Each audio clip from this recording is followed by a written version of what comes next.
Good evening. Welcome to West Virginia and Commonplace. Today, it's me, JR, and it's my lovely co-host, Stacy. and we are here to talk about a movie we just watched. Really surprising movie. I'm just going to say this. 9 times out of 10, these movies usually become like something of this caliber would just be something that we would just brush off. Nobody would even care about. Because personally, it's one of those deals where I don't even know if I would care about it that much. But the surprising movie is called The Black Phone.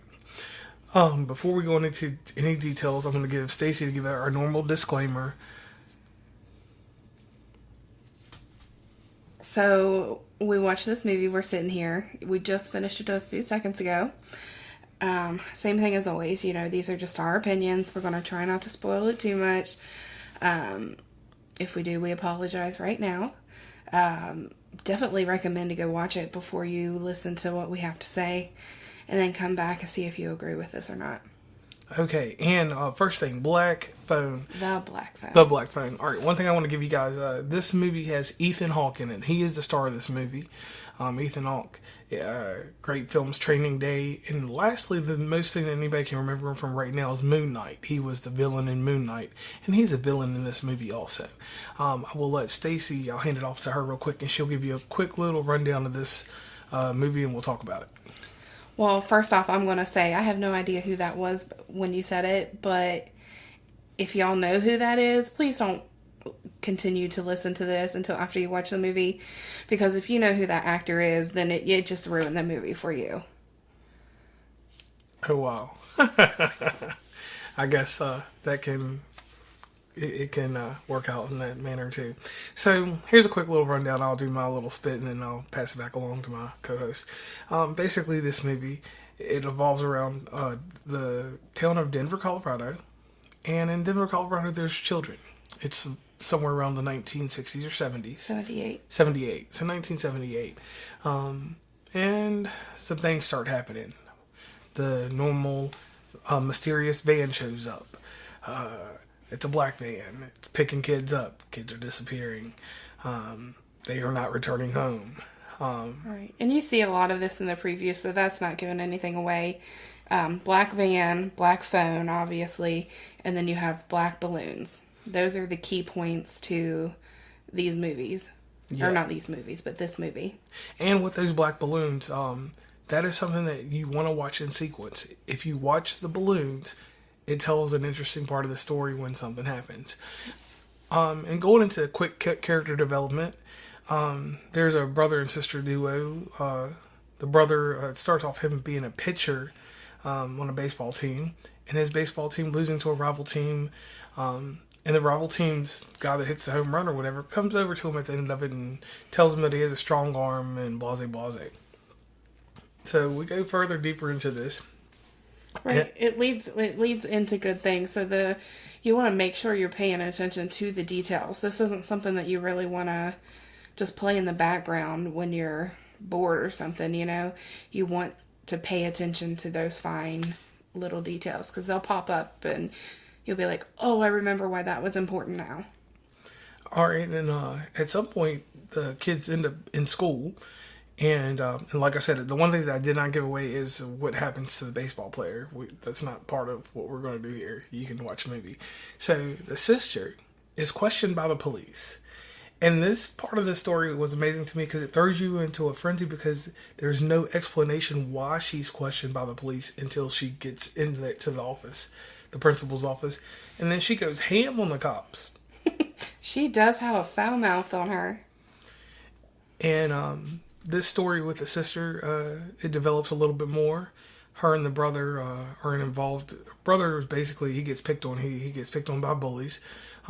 There's one tough kid that takes up for him, and the one tough kid breaks off some kid for no reason. And so after all this goes about, the tough kid, something happens to him. He disappears. And then the guys that were bullying this young man decide that it's time to get a run back, or that's what we call it where I'm from, a run back. That means that they're going to beat him up again because of probable cause to beat him up because they didn't get him before. So they're beating him up, and I'm talking about they're giving him the business. I'm talking about mollywop, everything you can think of, even the kitchen sink. Next thing you know, his sister runs up on him with the big rock. She smashes some dude's head. He's leaking on the corner. She starts, beating a few of them. But like always, the numbers game plays into effect. And these kids right out abuse her. I ain't even a lot of redhead boy, Carrot Top. He kicked her so hard that it even made me cringe the way he kicked her. And then she rolled up on the fence with the boy that she left leaking. And next thing you know, they're back in class. Right. Like, so it's a little bit all over the place at times, but in a good way. Like, I didn't find anything negative about the movie. I thoroughly enjoyed it. It did make me jump a couple times. This is a movie not for the faint of heart, but it's not one of those, you're going to be scared over the entire thing. I did like that it threw us for a loop. Yes. Like, at first, I was like, oh, okay, it's this person. And I didn't find out until the end that, oh, okay, it's this person. And I tell you, going towards the end, though, just be prepared. If you are, if you have any type of, like, what's gruesome, like if you can't handle gruesomeness or the gore or bones breaking, then you definitely don't want to watch this movie. And one thing I want to throw in here is a quick disclaimer. Anybody that is triggered by trauma or you've had traumatic events, please stay far, far away from this movie because this movie will trigger things. And it's got sensitive themes because the world's sensitive now about things. Abduction. Before you watch this movie, understand that this movie has abduction in it. Right. If you cannot sit through abduction type movies or kidnapping movies, please do not watch this movie any form or fashion because that is a centralized theme. Right. And there is a bunch of abuse and abduction. There is no sexual assault, so that's you don't have to worry about that part. But like you said, if you can't handle the trauma of abuse and abduction, then definitely steer clear. And throughout this, the family though, you get a sense of being from them. Like that you find out about the family to a certain degree. You find out about the mother, and the mother, another sensitive theme about the mother takes place in here, which I'm not going to spoil that. But psychic powers, or and when I say psychic powers, I'm not talking about like the spirituality, like we're going to use mystic cards and do this, and that, but something that's sensible. It is premonition. That's the best word I want to use. Premonition is what the sister has in this movie. And her premonition are as concrete as the dreams that we dream every night. And I like the fashion of that because it didn't make it fantasy for me. It made me feel like, she could foresee certain things. And no matter if you believe in foreshadowing or not, everybody has premonition. So that premonition she had worked out very well in this film. Right, and I like how they kind of handled it. They didn't handle it like, oh, okay, so we're going to take 100% what she says. Because she is very young. And kind of like with the whole situation with the mother, you'll learn and find out exactly what happened with that. But like I said, you learn a little bit, and it has good character development throughout the whole thing. You don't get it all at one time, yet they give you enough to keep you drawn in. Yes, and suspense. This is a suspense, and it's got a thriller in it all together. So some key things in here. Like Stacey said, paying attention to detail. The detail that you get in just following along with every victim in this all ties in together to make this an amazing film. And then the little twist that gets thrown in there. That twist is so good, right? That I will not spoil that for anybody if you have not seen this. Definitely go see it because that twist is what made this movie like. This is one of my stand-up movies for the summer. I'm gonna give this. This is one of the ones that I'm gonna give the crown to on. This movie could be a replay. It ain't Unhinged status, but it's like right.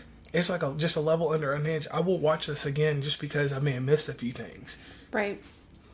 Right, I feel like, and this isn't going to spoil anything for you guys, but there were, 5 victims? Yes. And I feel like we missed something somewhere. Like, I don't know if maybe they just left it out of the movie and didn't give us the type of background for those other characters, but like I said, I feel like we missed something somewhere, so I wouldn't mind watching it again. Most definitely. And once again, Black Phone, this is one of our little quick movie reviews. Short and sweet, this is my honest opinion on it. It is a movie that you do need to see. The people that have directed this, I'm not familiar with the director or anything like that, but they took their time and they made a very well thought out movie. Normally I have a hiccup or a flaw in a movie, and I'm not saying this movie's perfect, because it's not perfect. Right. But as far as story development, what we want to see, or what I want to see in a movie, the story development, character development, it all took place in a nice hour and 45-minute narrative that was quick, but I was able to understand the characters, from the father and his faults, to his depression, to why he was the way he was, to the sister, her outcry, for people to actually pay attention to what she's really saying, and the young man's fight to just stand up for himself. Those themes and the way that they executed it worked for me. And we always want to talk about the negative. The only thing that I had a problem with this movie was that it wasn't long enough. It was that good that I just wanted, like, because you find out the story at the very end of the movie. I wanted the last part of the story to play out so I could know about the other portion of what the man was doing. But this leads up to possibilities of a prequel. True. So there's always hope for that. And this was good enough if they play it right, and you have the same director and your screenplay people working together. As long as they don't screw it up on that end, there would be a good opportunity for a prequel. Right. And I will say that the prequel is correct on this, but one thing it did do, it did eliminate sequels unless there was a copycat. It does. Because the one character I thought that could be... we're definitely going to make sure we put a spoilers ahead warning on the beginning of this when you post it, because... Sorry, guys. We gave a lot of it away. Yeah. So most definitely... I know we haven't officially made a rating system. We always just go with whatever. But... we don't need a rating system because we just do these randomly. I want to say this. Either we like it or we don't like it. Yeah. This movie gets a like for me. It will hold up the test of time. It has a replay value because you're not going to get everything the first time. Not saying it's got any more replay past watching it twice, but it's something that if you had a group of people around that you're familiar with, you could watch this. Mm-hmm. This once again is not a movie that I would just sit and watch randomly at the family cookout over the summer or anything like that. This would be something that I would, watch in the privacy of my home, or, with people that I'm confident can withstand this movie, because this movie's strong, really strong with its themes, and it doesn't shy away from them either. That's the one thing I do like about this. So other than that, I believe The Black Phone is a great movie. Stacey, what's your thoughts? I agree. So is there anything else you would like to have seen in this movie, or did everything fit into your... to me it tied up good. You don't get any input as to why he's doing what he's doing, but that's okay with this, because I'm not going to say it doesn't matter, because whatever, but it does leave it open to have a whole nother movie of his life. Yeah, and I it just came to me when you said that we could go into his childhood and build up to it. Right. And and why he does what he does. Why he was this way and someone else wasn't. Yeah, maybe find out about a sibling rivalry or something, but we won't go all into that because we're not the one that's getting paid to write that or to do anything else with it. So once again, this is JR. And Stacey. From West Virginia and Commonplace. Please subscribe across many different platforms. The website, wvuncommonplace.com. You can put the www in front of that. I get it messed up all the time. Stacey, anything else you want to interject before we get off here? Just make sure you hit us up on everything. TikTok, Twitter, Instagram, Facebook. Make sure you're following all those pages. Help us build our followers up. We'd love to be able to get to 1,000 followers on TikTok and then possibly watch these movies with you, and we can talk about it live. Oh yes, and any other adventures that we do have going on, they will be across our website, Facebook, and everything. And another thing too, business professionals, definitely hit us up on LinkedIn, because we always want to talk to aspiring business owners and different people in the community on that social media too, because that's the dwarf social media. Other than that, we are signing off.